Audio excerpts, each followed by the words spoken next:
So you have your opening shot here, which is a nice dynamic shot, and you introduce the guy and you've got a nice rack focus. I think this could be stronger. Right now, when you cut to this first, you've got this sign, but then the movement is over here. So there's actually two things competing for my eye, right away, that are both story things, right? Which is one, where he is in the cereal snack aisle, and two, that this is our main character with an empty shopping cart. If this sign is the most important thing first, in order to lead the audience through the information, there's nothing wrong with just putting this sign, right up here, that says cereal. It could also almost act like your title card. And you wanted then to introduce the guy, you could do like a slight drift now where you kind of go like this. And here's the thing with camera moves when you're doing depth, stuff in the foreground is going to move a lot faster, right? So you only have to nudge the camera a little bit and that thing's going to move out of the way for us. So see how that would then lead us right to our guy there, right? Right.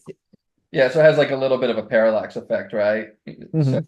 moving. So now that we put this stuff bigger in the screen here, which allows us to focus on one piece of information first, then you have this slight little adjust to introduce your character. Now on the rack focus, look at compositionally how we're leading everybody here, right where your character is, versus before, there's still a lot more stuff to be looking at. I use this trick a lot because what happens here also is you kind of jump cut in time here, which can work sometimes, but I think you would want to see it first and then he grabs it. So let's Mhm. just say, right, he sees something. Ooh.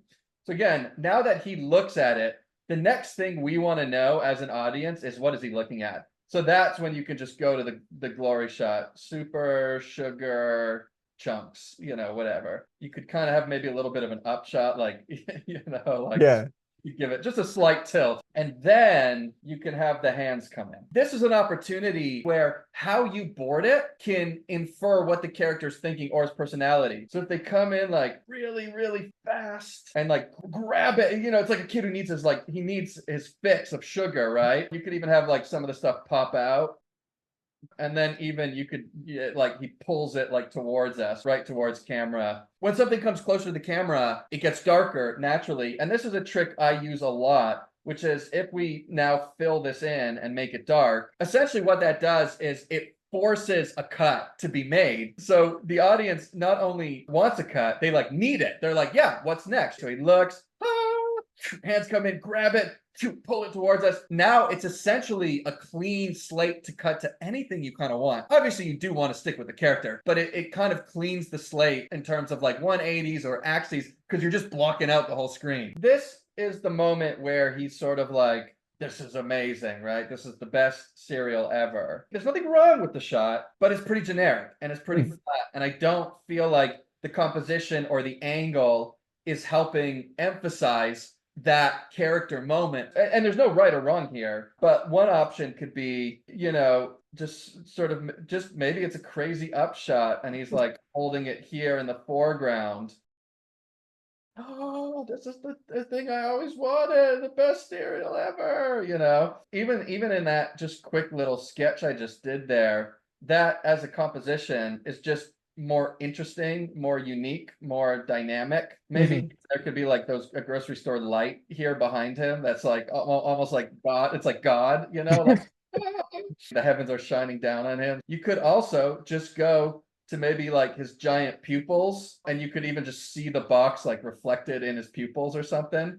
So maybe there's like these. This isn't like SpongeBob does this a lot. Even make it like a claymation model or something. Yeah. This is the greatness. I've been looking for this all over. So there you go. Just like two quick ideas of how to sort of exaggerate that moment for the character using camera, using composition. So this is an unmotivated cut. You just cut out. Nothing prompted it. Nothing motivated it. The character didn't do anything to warrant the cut. So what happens is when you do these kind of cuts, you pull the audience out of the story because they're like, oh, why am I here? Rather than using the story to lead you or the character to lead you into the next idea, the next moment. So if this mysterious sort of figure is going to come up with smoke and atmosphere, what would make more sense is if you introduce something in this shot. This mysterious fog can creep in. So here I'm doing another panel where the fog keeps going and he notices and it prompts him to sort of like look over. Well, what's happening here? So now he's all excited. Woo, mysterious fog. Looks. Then cut. Now technically you can't pull out because he does look and you could pop to this. But I think the cleaner thing would just be to go right to his POV of what he's looking at. You know, and that way you don't need this shot. As cool as that shadow is that you drew, there's probably a time later to use it. Basically, I would just cut down the aisle now, right?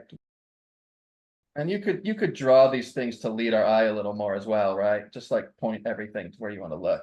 And there could be this like mysterious smoke, and then this sort of shady, you know, mysterious figure. And so this way you motivate the cut by using the character's look, which is stronger visual storytelling. When he looks, a lot of people's tendency is to cut to a direct POV, meaning you are more or less the character's eye, which means the character wouldn't be in the shot. I think that's a little constricting. You could still have your character in the foreground, and we're just still cutting on that axis we've created. And the reason I like doing stuff like this is because look at how that even allows me to frame this shot even more. Yeah. Both of these work. These are kind of style choices now in terms of like, what do you prefer? So here, he looks, we cut to a straight POV, boom, and this mysterious shadow is coming up. Or he looks, and essentially now we're going to put the camera right here looking through his head and the box. So he looks, cut there, and boom, this mysterious shadow is coming towards him. I prefer stuff like this because I just think it's more clever. I think it's more unique. Story-wise, we do want this shadowy figure to feel mysterious and ominous and maybe threatening. So maybe it's not good to have your character in the foreground because your character is massive. And so that does sort of imply that that character is empowered. But another thing you could do is do a camera move through him into this, right? Right. So now what we're saying is we're taking our character from dominant to not dominant. Right. We're handing it off visually to the other character. That comes back to sort of style, story, no wrong or right, just different ways to sort of tell your story visually and what you as the sort of director, you as the storyboard artist of the scene want to convey. This shot's great. And when you cut here, you are maintaining your left and right. The character's on the right side of the screen here, favored just a little bit to the right of center. And then here, he's still on the right, which is great. But I'm going to do a schematic of the grocery aisle, right? You had your character here. You had the Viking here. Yeah. This shot you had, the camera is here, right? Looking this way. Now, when you punch in, the character is sort of 3/4. When you look at our schematic, if your first shot was here, it looks like you're putting the next camera here. There's nothing wrong with that. You're still on the right side of the 180 in terms of what you've been maintaining, right? The Viking on the left and him on the right. What is a more organic cut is just stay on axis. It'll feel like a more organic cut because you've already got him here on axis with us. So now you're just punching into that essentially.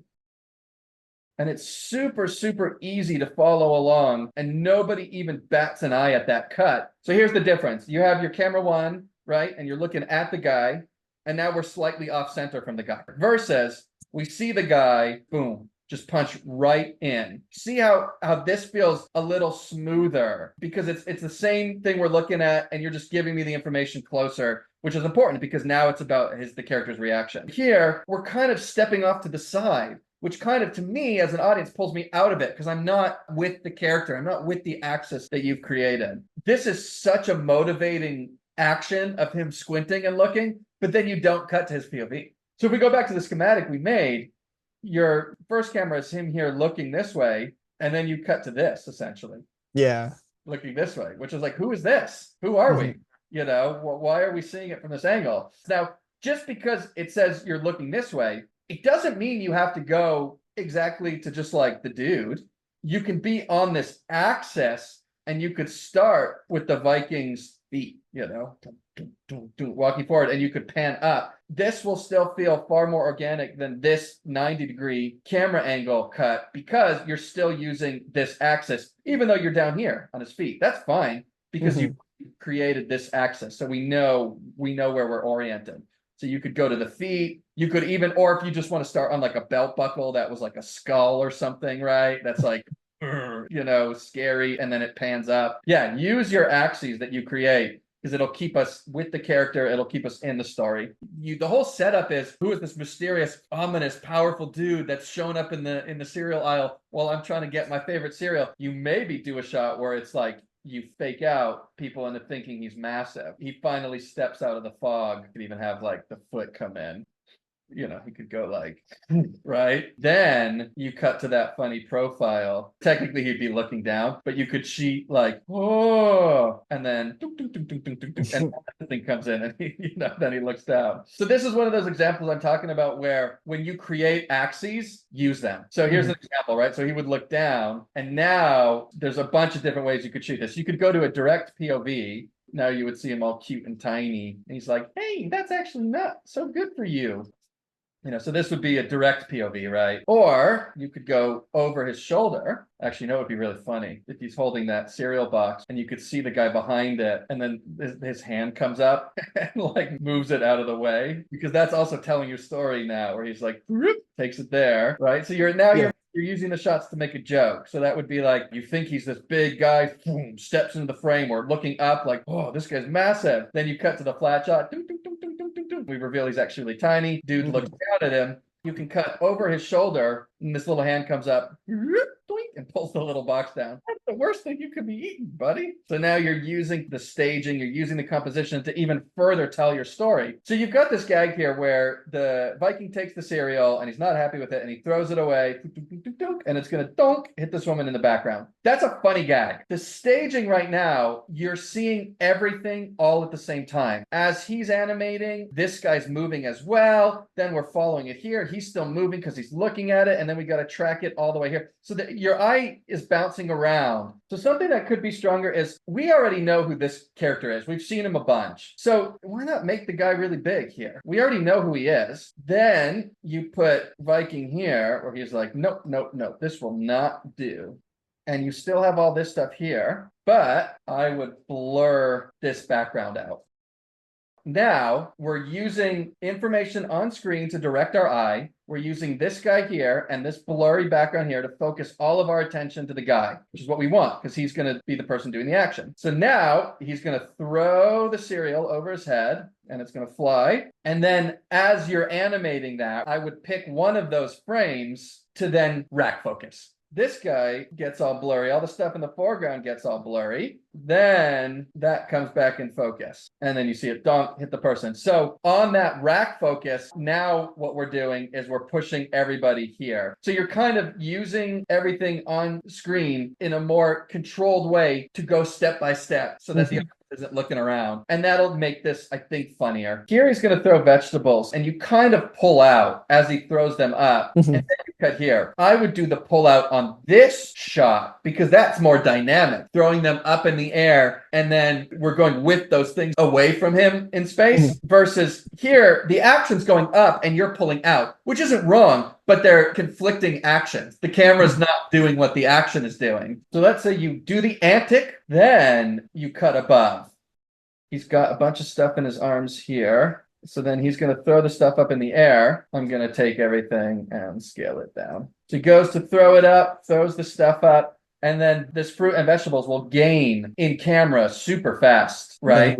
So now we've got him cut on action, throws the stuff up, and he recedes. So we're using the action to move the camera now. And also you can do fun stuff where like you frame him inside of there, right? That's something I always tell people is like, you control everything when you storyboard. And in animation, we can. In live action, if you were like, throw the stuff up and we wanted to frame the guy a million times to get it good. In animation, we control everything. So you can do that. So if you wanted all of them to actually fly up and then part in the air and reveal him, you could do that. I'm even looking at this now going, it's almost like a face. Yeah. So maybe you actually do it this way. And he's like, even the vegetables smile for you can control everything in animation, which is great. So, do it.